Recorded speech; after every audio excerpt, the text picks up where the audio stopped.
Hello students. तो चलिए आज हम लोग दिल्ली सल्तनत का पार्ट 2 देखेंगे।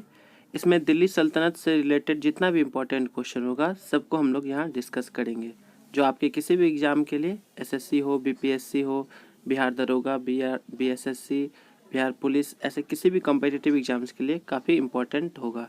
तो चलिए आज की शुरुआत करते हैं।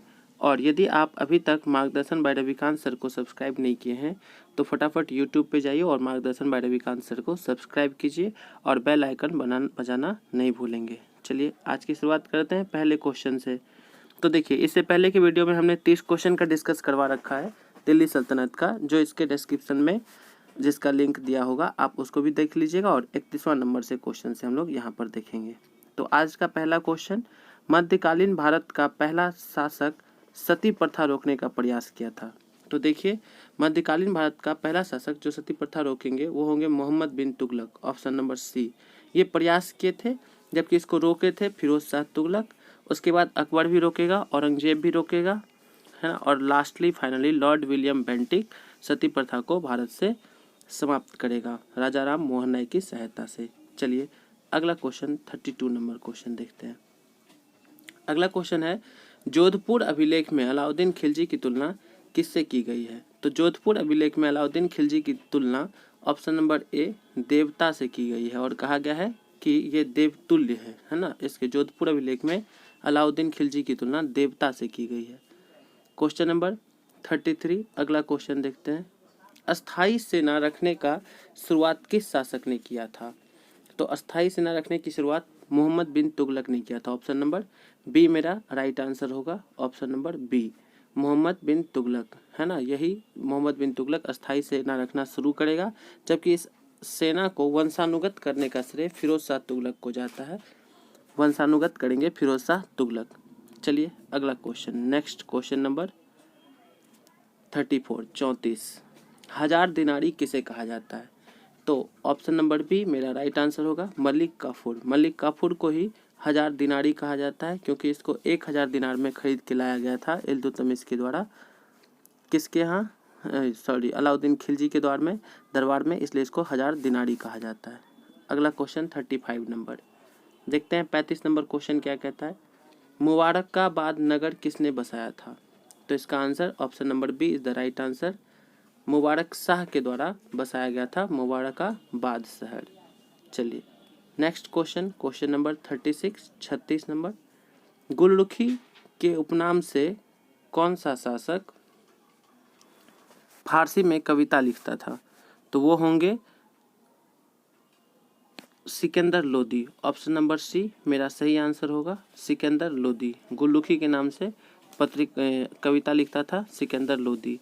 अगला 37 नंबर क्वेश्चन कह रहा है, दिल्ली सल्तनत का प्रथम सुल्तान जो युद्ध भूमि में ही मारा गया। तो देखिए, मध्यकालीन भारत में दिल्ली सल्तनत का वो पहला सुल्तान इब्राहिम लोदी होगा जो युद्ध भूमि में ही मारा गया। तो अपना आंसर होगा option number C is the right answer. चलिए अगला 38 नंबर क्वेश्चन, भारत का पहला, सॉरी यहाँ लिखा गया शिक्षा, सिया वंश, यहाँ पर सिया होना चाहिए, तो यहाँ पे शिक्षा नहीं सिया होगा, सिया वंश। ठीक है, तो भारत का पहला सिया वंश होगा सैयद वंश। ऑप्शन नंबर डी मेरा सही आंसर होगा, सैयद वंश पहला सिया वंश होगा। 39 नंबर क्वेश्चन करा, आगरा शहर को किस शासक ने बसाया था। तो आगरा शहर को सिकंदर लोदी ने, किसने बसाया था, option number C, option number C मेरा सही आंसर होगा, सिकंदर लोदी, सिकंदर लोदी ने बसाया था।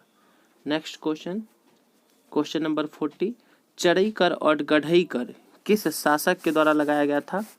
तो चढ़ईकर और गढ़ईकर जो दुधारू पशु होता है और घर में रहने के लिए एक टैक्स लगाया गया था फिरोज शाह तुगलक के द्वारा, जिसको हम लोग चढ़ईकर या गढ़ईकर कहते हैं। अगला क्वेश्चन देखते हैं, क्वेश्चन नंबर 41 41 नंबर क्वेश्चन क्या कहता है समझेंगे। तो अगला क्वेश्चन है, कुतुबुद्दीन ऐबक के बाद दिल्ली का सुल्तान कौन बना। तो कुतुबुद्दीन ऐबक के बाद दिल्ली का अगला सुल्तान इल्तुतमिश बना, जिसको बगदाद के खलीफा के द्वारा सुल्तान की उपाधि दी गई। तो मेरा आंसर ऑप्शन नंबर बी होगा, Iltutmish. Next 42 number question, कुव्वत ul Islam मस्जिद का निर्माण किसके द्वारा किया गया था। तो कुव्वत उल इस्लाम मस्जिद का निर्माण कुतुबुद्दीन ऐबक के द्वारा किया गया था।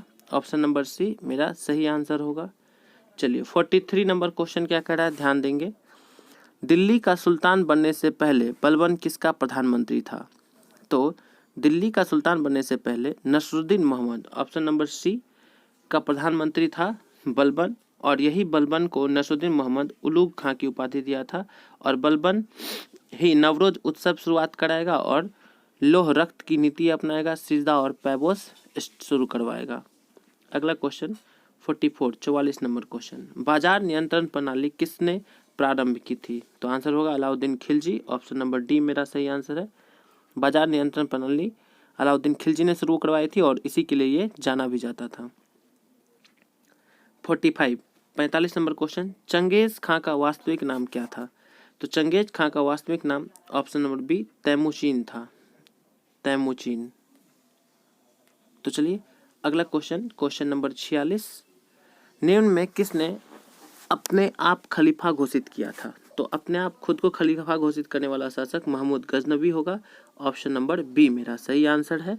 तो दोस्तों इस तरह से हम टॉपिक वाइज आपको प्रत्येक टॉपिक का पीडीएफ और साथ में इस तरह से ऑब्जेक्टिव क्वेश्चंस करवा देंगे। तो आप निश्चित रूप से मार्गदर्शन बाय रविकांत सर को सब्सक्राइब कीजिए और यदि आपको अच्छा लगे तो लाइक और शेयर भी किया कीजिए। इस तरह से हिस्ट्री, पॉलिटी, हर एक चैप्टर का हम हर एक सब्जेक्ट का टॉपिक वाइज हम लोग क्वेश्चन यहाँ पे ऑब्जेक्टिव देखेंगे जो किसी भी एग्जाम के पॉइंट ऑफ व्यू से काफ़ी ज़्यादा इम्पॉर्टेंट होगा। चलिए 47 नंबर क्वेश्चन क्या कहता है देखते हैं। कह रहा है तैमूर लंग ने किसके शासनकाल में भारत पर आक्रमण किया था? तो तैमूर लंग ने भारत पर आक्रमण किया था अलाउद्दीन खिलजी के समय में, ऑप्शन नंबर डी मेरा सही आंसर होगा। चलिए 48 नंबर अगला क्वेश्चन, किस मुगल शासक के सिक्कों पर देवी लक्ष्मी की आकृति बनी है? तो इसका आंसर होगा ऑप्शन नंबर बी गौड़ी। गौड़ी, महमूद गौड़ी जो शासक थे, इसी के सिक्कों पे, इसके समय में जो सिक्का बना था उसी पर देवी लक्ष्मी की आकृति बनी होती थी, चित्रण होती थी। चलिए 49 क्वेश्चन, मनियरों का राजकुमार या प्रिंस ऑफ मनियर्स, तो प्रिंस ऑफ मनियर्स किसको कहेंगे? तो दोस्तों prince of moneyers option number C Muhammad bin Tughlaq, MBT को कहा जाता है, जिसको हम रक्त पिपासु, पागल और सन की सुल्तान भी कहते हैं। क्वेश्चन नंबर 50 क्या कह रहा है, गजनवी की भारत पर आक्रमण करने के समय भारत आए विद्वान अल बरूनी ने किस ग्रंथ की रचना की थी? तो महमूद गजनवी के साथ ही आए थे अल बरूनी और उनके द्वारा जो किताब लिखा गया था उस किताब का नाम होगा किताब उल ईशा। क्या नाम होगा? तो उसका नाम होगा किताब उल ईशा। ये ऑप्शन नंबर बी मेरा सही आंसर होगा, ऑप्शन नंबर बी किताब उल ईशा। तो चलिए अगला क्वेश्चन देखते हैं। नेक्स्ट क्वेश्चन 51वां, किसके शासनकाल में सबसे अधिक मंगोल आक्रमण हुए थे? किसके शासनकाल में सबसे अधिक मंगोल आक्रमण हुए थे? तो वो आंसर होगा हम लोग का option number B Alauddin Khilji. Alauddin Khilji के शासनकाल में सबसे ज़्यादा बार मंगोलों का आक्रमण हुआ था। चलिए next question 52 number 52 number question देखते हैं। दिल्ली के किस सुल्तान को इतिहासकारों ने विरोधों का मिश्रण कहा है? तो दोस्तों हम लोग जानते हैं वो शासक होगा दिल्ली का एकमात्र, जो ऑप्शन नंबर डी है, मोहम्मद बिन तुगलक। इसी के बारे में कहा जाता है कि ये विरोधों का मिश्रण रहे थे। ठीक है, तो चलिए क्वेश्चन नंबर 53 अगला क्वेश्चन 53वां कह रहा है, निम्न में कौन सा शासक अपने आप को बुतसिकन या मूर्ति भंजक, तो बुतसिकन या मूर्ति भंजक कहते थे हम लोग महमूद गजनवी को। किसको कहते थे? महमूद गजनवी को। तो 53 नंबर क्वेश्चन का आंसर हो जाएगा हम लोग का option number A Mahmud Ghaznavi. तो दोस्तों ये सारा क्वेश्चन आपके लिए काफ़ी इम्पोर्टेंट है, आपके किसी भी एग्जाम के लिए। तो आप निश्चित रूप से पूरा वीडियो देखिए और 1-2 बार देखकर इसको नोटबुक में नोट भी कर लीजिए, ताकि आपको काफ़ी ज़्यादा हेल्प करेगा आपके एग्ज़ाम के लिए। और दिल्ली सल्तनत से जितना भी इम्पोर्टेंट क्वेश्चन बनता है वो हम इस दोनों वीडियो में, पिछले एक वीडियो में और इस वीडियो में कंप्लीट करवा दिए हैं। दिल्ली सल्तनत पर 5 शासक शासन किया था, उस 5 से रिलेटेड जो भी इम्पोर्टेंट क्वेश्चन है वो सबका सब हम लोग देख लिए हैं। तो आप निश्चित रूप से इसको पूरा देखिए और दोस्तों को भी शेयर किया कीजिए। अगला क्वेश्चन क्वेश्चन नंबर 54 क्या कह रहा है, ध्यान देंगे। कह रहा है फिरदौसी के द्वारा लिखी गई पुस्तक कौन सी थी। फिरदौसी ने कौन सा पुस्तक लिखा, तो आंसर होगा हम लोग का ऑप्शन नंबर ए, शाहनामा। क्या हो जाएगा आंसर, ऑप्शन नंबर ए। ऑप्शन नंबर ए हम लोग का सही आंसर है, शाहनामा। फिरदौसी के द्वारा लिखा गया पुस्तक शाहनामा था। नेक्स्ट, अलाई दरवाजा निम्न में से किसका मुख्य द्वार है। तो क्वेश्चन पूछ रहा है अलाई दरवाजा निम्न में से किसका मुख्य द्वार है, तो कुतुब मीनार का। किसका हो जाएगा, ऑप्शन नंबर सी मेरा सही आंसर होगा। कुतुब मीनार का जो नींव रखवाए थे कुतुबुद्दीन ऐबक रखवाए थे, इसको पूरा इल्तुतमिश के द्वारा करवाया गया था। और ये कुतुबुद्दीन ऐबक अपने गुरु कुतुबुद्दीन बख्तियार अल-काकी के नाम पर कुतुब मीनार की नींव रखवाए थे। Next, question number 56, 56 number question. कह रहा अमीर खुसरो किसके शिष्य थे, तो अमीर खुसरो निजामुद्दीन औलिया। ऑप्शन नंबर बी सही आंसर होगा, ऑप्शन नंबर बी। अमीर खुसरो निजामुद्दीन औलिया के शिष्य थे।